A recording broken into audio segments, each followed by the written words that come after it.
안녕하세요. 두잇 안드로이드 앱 프로그래밍 계정 3판의 저자 정재곤입니다. 계정 3판은요, 계정 2판의 동영상 강의를 거의 대부분 그대로 들으실 수 있습니다. 그래서 동영상 강의는요, 계정 3판을 위해서 계정 2판의 내용을 일부 편집해서 제공을 해드리게 되고요. 그 과정에서 한 가지 주의하셔야 될 부분이 있습니다. 자, 안드로이드 스튜디오라고 하는 개발 도구를 이용해서 새로운 프로젝트를 만들 때 기존에는 블랭크 액티비티라고 하는 걸 선택했었는데요. 자, 지금 현재는 empty activity라고 하는 걸 선택하셔야 됩니다. 자, empty activity라고 하는 걸 선택하는 방식으로 바꿔서 진행을 해주시면 동영상 강의는 그대로 들으실 수 있습니다. 일부 동영상 강의에 대해서는 자, 계정 3판에 맞추어서 새로 제작을 해서 제공되는 부분도 있습니다. 그 부분은 조금 전에 말씀드린 내용이 전부 다 개정돼서 설명이 되도록 그렇게 진행이 됩니다. 자, 그러면 동영상 강의를 시작하도록 하겠습니다. 자, 이번에는 안드로이드 프로젝트에 대해서 좀 살펴보도록 하겠습니다. 자, 안드로이드의 버전별 번호를 잠깐 봤으니까요. 이제 프로젝트인데요. 여러분이 그 안드로이드 스튜디오에서 자동으로 만들어진 헬로우 프로젝트를 이미 보셨으니까 그 안에 폴더를 좀 볼 수 있을 거예요. 그래서 여기 있는 것처럼 자바라고 하는 거, 물론 app라고 하는 거 밑에 자바라고 하는 게 있겠지만 어쨌든 실제 파일 탐색기로 열어보면 app src 메인 안에 다시 자바가 있어요. 그래서 좀 복잡하게 폴더 이름이 구성되어 있는데 어쨌건 여러분이 화면에서 안드로이드 스튜디오 화면에서 볼 수 있는 건 이제 자바라고 볼 수 있는 거죠. 그래서 여기 안에는 소스 폴더가 소스들이 들어가 있다, 소스 파일이 들어가 있다라고 보시면 되고 안드로이드는 자바를 사용하니까 자바 소스가 들어가겠죠. 자, 그다음에 RES라고 하는 거는 리소스라고 부릅니다. 그래서 리소스는 우리가 봤던 것처럼 화면을 구성할 때 사용되는 XML 파일, 그걸 XML 레이아웃 파일이라고 부릅니다. 그 다음에 이미지 파일, 그림 파일이죠. 그 다음에 헬로우, 뭐 아니면 안녕하세요 이렇게 하는 문자, 글자가 들어간 XML 파일 등이 쭉 저장이 됩니다. 종류는 굉장히 여러 가지가 있습니다. 나중에 우리가 둘째 마당에서 하나씩 볼 때 어떤 것들이 있는지 하나씩 알아가게 될 겁니다. 자, 빌드라고 하는 거는 자, 우리가 뭔가 결과물이 빌드가 돼야 자, 컴파일 또는 빌드 과정을 거쳐야 앱 프로그램으로 만들어지고 그게 실행이 될 수 있거든요. 그래서 그 폴더라고 볼 수 있고 assets라고 하는 거는 안드로이드 스튜디오에서는 처음에는 폴더가 없습니다. 예전에 이클립스에서는 폴더가 있었는데 안드로이드 스튜디오는 기본적으로 없어요. 근데 여기는 여러분들이 이제 동영상 파일이나 아니면 파일에 원본을 넣어놓고 앱에서 그걸 읽어가거나 이렇게 할 수 있는 그런 형태라고 보시면 돼요. 그래서 여기다가 원본 파일을 저장하는 폴더로 사용된다. 자, 마지막에 있는 거 굉장히 중요한 부분이죠. manifest라고 하는 파일이고요. 앱에 대한 설정을 이 파일 안에다가 하게 됩니다. 자, 이게 여러분의 프로젝트 구성 요소라고 볼 수 있습니다. 자, 그래서 안드로이드 스튜디오의 왼쪽 부분이 이제 프로젝트 영역이라고 얘기를 했는데요. 이 프로젝트 폴더를 볼 수 있고 아까 얘기했던 자바, RES가 가장 중요한 두 가지 폴더입니다. 그리고 매니페스트 안에 매니페스트라고 하는 거 설정에 대한 정보가 들어가 있다고 볼 수 있고요. 빌드 과정은 여기 이클립스라고 되어 있는데 안드로이드 스튜디오죠. 네, 요거는 변경이 돼야 되겠네요. 자, 그 다음에 여기서 앱을 만들고 소스를 만들면 그게 빌드 또는 컴파일 과정을 거치고 그거를 여러분이 이제 apk라고 하는 파일로 만들어져요. 여러분이 앱을 나중에 설치를 할 수 있게 만들려면 설치 파일이 apk라는 확장자를 가지고 있습니다. 그래서 그걸 실행을 하면 지금 현재는 안드로이드가 리눅스 바닥은 가장 밑바닥은 리눅스로 되어 있는데요. 그 위에서 우리가 자바 코드를 실행할 수 있는 게 지금 현재는 ART라고 하는 것으로 되어 있습니다. 예전엔 달빅이었는데 ART라고 하는 런타임이 실행을 하게 됩니다. 좀 더 상세하게 보면 자, 프로젝트라고 하는 거를 안드로이드 스튜디오에서 만드시고 나서 자, 이렇게 구성이 되겠죠? 그러면 우리가 빌드 과정을 얘가 알아서 자동으로 해주게 돼요. 그러면 그 빌드라고 하는 거는 자바 소스 파일을 클래스 파일로 만들고 그 다음에 DEX나 이런 걸로 만들 수 있겠고요. RES, 리소스라고 하는 거는 리소스를 또 마찬가지로 빌드를 합니다. 그래서 원본하고 좀 다르게 바뀌어요. 성능을 위해서. 그 다음에 그거를 설치할 수 있는 APK 파일로 만드는데 나중에 여러분이 이제 마켓이라고 하는 것, 플레이스토어가 마켓인데요. 장터라고 할 수 있죠. 거기다 올리려면 이 APK 파일을 사인을 해야 됩니다. 사인이라고 하는 거는 누가 만들었는지에 대한 정보를 가지고 일종의 인증을 해주는 과정이죠. 그래서 굉장히 좀 복잡하게 들릴 수 있겠지만 나중에 직접 해보시면 굉장히 간단한 과정입니다. 별로 어렵지 않고요. 그래서 항상 처음 이제 안드로이드 앱을 시작을 하시는 분들은 나중에 이거 다 만들고 어떻게 사람들이 쓸 수 있게 해주나요? 굉장히 궁금해합니다. 책에 첫째 마당 뒷부분에 보시면 거기 설명이 되어 있고요. 그 설명은 사실 지금 볼 내용은 아니죠. 뭐라도 하나 만들어 보고 좀 만들어 보고 나서 볼 내용인데 일단 걱정이 되신다면 간단하게 얘기해서 별로 어렵지 않다라고 말씀드릴 수 있고요. 책에서 얘기하는 대로 몇 가지 단계만 거치면 그대로 배포가 가능합니다. 그래서 심사 과정이 없는 오픈 마켓이기 때문에 여러분이 기능을 잘 만들었건 못 만들었건 전부 다 배포할 수 있다라고 보시면 됩니다. 자, 애플리케이션 프레임워크이라고 하는데요. 자, 안드로이드는 밑바닥이 리눅스로 되어 있다 그랬죠. 그래서 리눅스 위에 이제 자바가 올라간 거고요. 표준 자바하고 다르냐? 그러면 다릅니다. 근데 자바를 쓴다던데요. 만약에 여러분이 이제 자바를 공부를 했다면 안드로이드에서 다른 부분이 뭔지를 잘 아셔야 됩니다.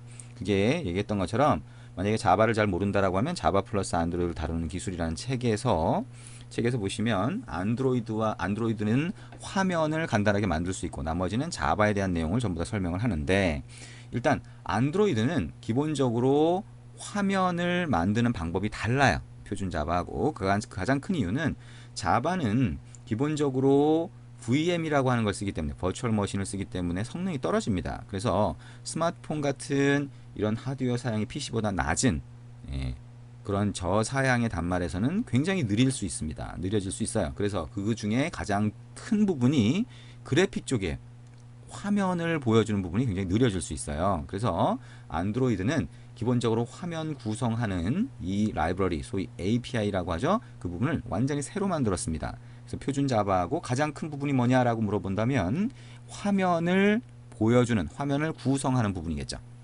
그래서 표준 자바에서는 XML로 화면을 구성하지 않습니다. 이거는 안드로이드에서 새로 화면을 만드는 방법을 만들었기 때문에 정의했기 때문에 그대로 가는 거고요. 그래서 기존의 표준 자바에서 AWT니 스윙이 이런 거 쓰지 않습니다. 그래서 자바 기본서나 이런 걸 봤을 때 거기서 스윙이니 AWT니 어쩌고 저쩌고 나오는 내용이 안드로이드를 할 때는 필요가 없습니다. 자, 안드로이드 그러면 아키텍처가 뭐예요? 구조가 어떻게 되냐라고 하는 거를 간단하게 이렇게 볼 수 있습니다. 바닥은 리눅스로 되어 있고요. 이 부분은 C나 C++로 프로그램 또는 모듈을 만들 수가 있습니다. 그게 이제 소위 라이브러리라고 하는 거고요. 그 안에 이렇게 안드로이드 런타임이라고 하는 게 있어요. 지금 ART라고 하는 런타임이 들어가 있게 되는데요. 자, 롤리팝에서 이 ART라고 하는 런타임 위에서 여러분들이 자바로 만들 수 있는 겁니다. 근데 그 자바를 만들 때 아무것도 없는 맨바닥에서 만들 수는 없잖아요. 그래서 그거를 미리 버튼이 됐건 아니면 여러 가지 기능이 됐건 이런 것들을 미리 만들어서 제공을 해줍니다. 그게 애플리케이션 프레임워크이라고 하는 거예요. 거기에 여러 가지 라이브러리처럼 기능들이 있고 그 위에다가 여러분이 앱을 만들어서 실행을 하면 단말에서 실행이 되는 겁니다. 자, 그럼 개발 도구라고 하는 거 한번 볼까요? 자, 여러분이 안드로이드 스튜디오를 설치하면 안드로이드 스튜디오는 단순히 개발 도구예요. 근데 개발 도구? 개발 도구가 뭐야? 개발 툴입니다. 자, 우리가 한번 만들었던 헬로라고 하는 프로젝트를 보면 이렇게 돼 있는데 이거는 인텔리제이라고 하는 거를 가지고 확장해서 만든 겁니다. 확장해서 만든 거예요. 그러면 이것만 가지고 되냐? 그렇지 않습니다. 여러분이 이미 알고 있는 것처럼 자, 여기에 상단 툴바에서 보면 SDK 매니저라고 하는 게 있어요. 그래서 이걸 눌러보시면 실제로 안드로이드를 위해서 더 설치해야 되는 부분들이 다 있어요. 그래서 버전별로 다른 플랫폼을 선택해서 설치해야 되는 거 설치 부분을 보시면 그 다음에 이 안드로이드 개발을 위해서 필요한 여기 SDK 툴이라든가 이런 것들을 별도로 또 설치해야 됩니다. 그쵸? 아래쪽에 보시면 엑스트라라고 해서 서포트 라이브러리니 서포트 리파지터리니 구글 플레이 서비스니 이런 또 모듈을 추가로 설치해야 돼요. 뭐 100% 다 이해하실 필요는 없고요. 어쨌든 그래서 안드로이드 스튜디오와 별개로 안드로이드를 개발할 때는 안드로이드 SDK 매니저라고 하는 게 설치가 돼야 되는구나 라고 하는 거를 생각하시면 됩니다. 이건 기존의 이클립스에서도 마찬가지였고요. 자, 근데 여기 보시면 SDK 패스라고 하는 게 있어요. 보시면 여기 사용자 폴더, 단말의 사용자 폴더, 그 다음에 설치하실 때 가끔씩 잘못하시는 경우가 있는데 사용자 계정이 한글이면 오류가 납니다. 그래서 영문으로 하는데 이 PC에서는 유저라고 하는 사용자 계정이에요. 그 밑에 보시면 앱 데이터 로컬 안드로이드 밑에 SDK라고 하는 게 폴더를 만들고 그 밑에 얘가 설치가 된 거예요. 앱 데이터라고 하는 거는 여러분의 PC에서 처음에는 보이지 않을 수 있습니다. 그러면 파일 탐색기에서 옵션으로 들어가서 숨긴 폴더 같은 걸 보이도록 옵션을 조정을 하시면 보일 겁니다. 그러면 그 안에 얘가 이제 설치가 여러분이 선택한 거를 설치가 돼 있다 라고 볼 수가 있고요. 자, 그거를 그 폴더를 가서 보면 제가 미리 띄워놨는데요. 자, 이렇게 좀 전에 얘기했던 요 폴더입니다. 그러면 아까 SDK라고 했죠? 자, 이런 것들이 쭉 설치가 돼 있어요. 그래서 예를 들면 플랫폼 뭐 이렇게 있고요. 시스템 이미지 뭐 여러 가지 폴더가 있죠. 그 다음에 샘플이라고 하는 거에 안드로이드 소스 샘플이 들어가 있습니다. 자, 시스템 이미지 들어가 볼까요? 자, 여기다가 안드로이드 21이 롤리팝인 것 같은데요. 들어가 보시면 이렇게 있고요. 디폴트라고 하는 데 들어가 보면 이렇게 있습니다. ARM 요거는 이제 뭐 CPU 타입이나 뭐 이렇게 부를 수 있겠는데요. ARM EABI V7A라고 하는 데 들어가 보면 자, 500메가가 넘는 파일이 있어요. 자, 이게 뭐냐? 여러분이 롤리팝으로 에뮬레이터를 만들 때 그 에뮬레이터의 기능을 여기다 다 넣어 놓은 거예요.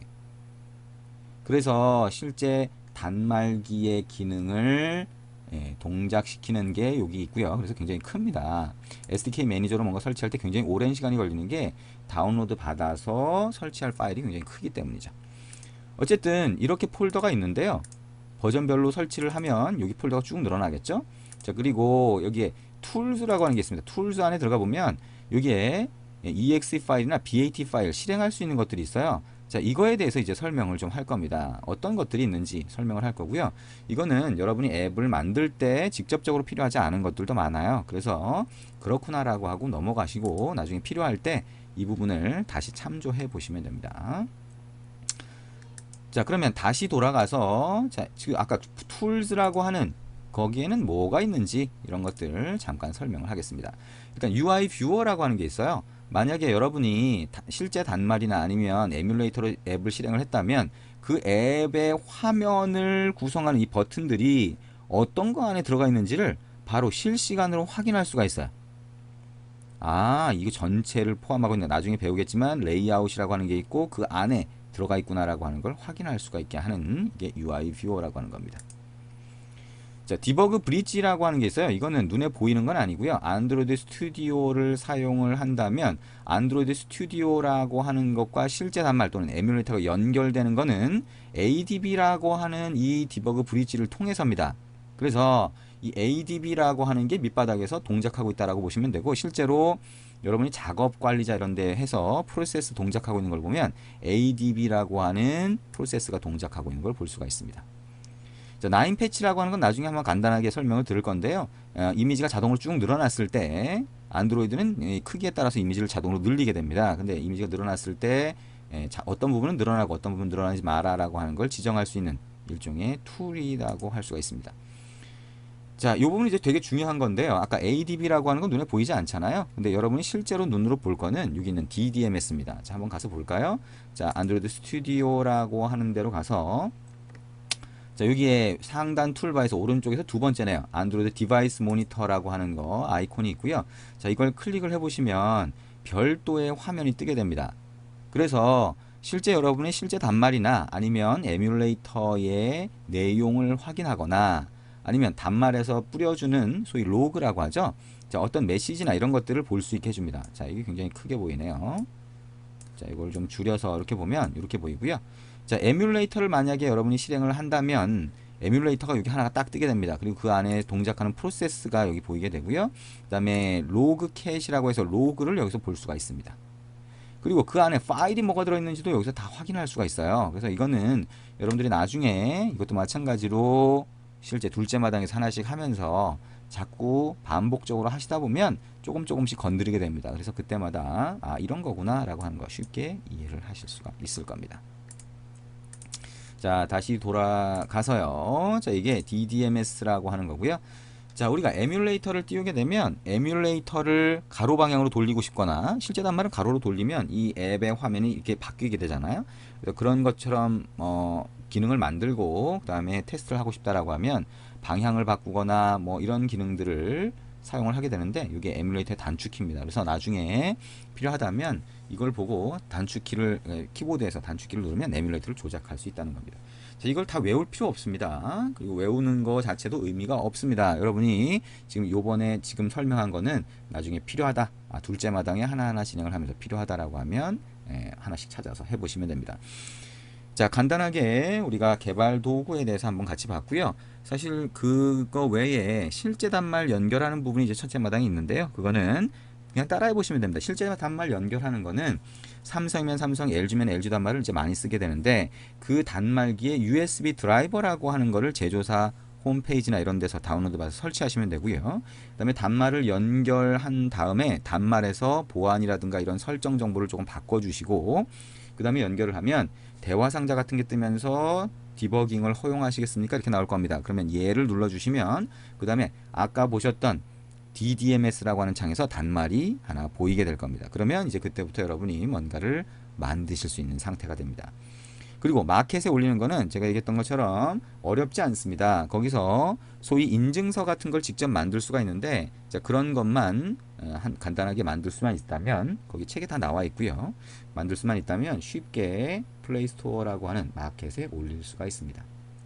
그래서 그런 내용들이 쭉 있다라고 하는 거 여러분들이 직접 한번 보시면 될 것 같고요. 자, 이렇게 해서 첫째 마당 우리가 대략적으로 같이 봤습니다. 첫째 마당에서 역시 제일 중요한 거는 여러분이 일단 설치를 하고요. 설치를 하고 안드로이드라고 하는 거를 개발하기 위해서 안드로이드 스튜디오가 필요하더라. 안드로이드 스튜디오라고 하는 거 별개로 안드로이드 개발을 할 대상이 뭐냐? 그죠? 대상 플랫폼이 뭐냐에 따라서 SDK 매니저라고 하는 데서 그걸 설치하고 추가적인 툴이나 엑스트라 내 항목을 설치를 하시면 된다는 거죠. 이렇게 설치를 하고 나서 첫 번째 앱 잘 모른다고 하더라도 일단 따라 해보면서 앱을 이렇게 만들 수 있구나라고 하는 자신감을 가지는 게 첫째 마당의 목적입니다. 자, 거기까지 잘 따라오셨다면 이제부터 둘째 마당으로 넘어가서 하나씩 진행을 할 겁니다. 얘기했던 것처럼 우리가 둘째 마당에서 진행을 할 때는 항상 주의하셔야 되는 게 아직 내가 익숙하지 않은가 보다 싶으시면 필수 항목, 필수가 되는 챕터, 그 다음에 중요도 표시해서 중요하다고 하는 챕터 위주로 먼저 보시면 됩니다. 그리고 내가 자바라고 하는 거를 너무 잘 모르네 라고 하면 자바 기본서나 자바 플러스 안드로이드를 다루는 기술을 하나씩 먼저 보시고 나서 보시는 게 훨씬 효율적으로 볼 수 있는 방법입니다. 그래서 가끔씩 책에 대해서 질문을 하실 때 우리가 이 책이라고 하는 거에 갑자기 어려워졌어요 이렇게 질문을 하시는 분들도 있고요. 자바를 모르는데 이걸 막 따라가다 보니 잘 모르겠어요 이렇게 하시는 분들이 있습니다. 그래서 지금 말씀드린 것처럼 만약 그런 상황이 발생이 되면 다시 거꾸로 다른 필요한 내용들을 찾아서 해보시는 게 좋을 것 같습니다. 네, 수고하셨습니다.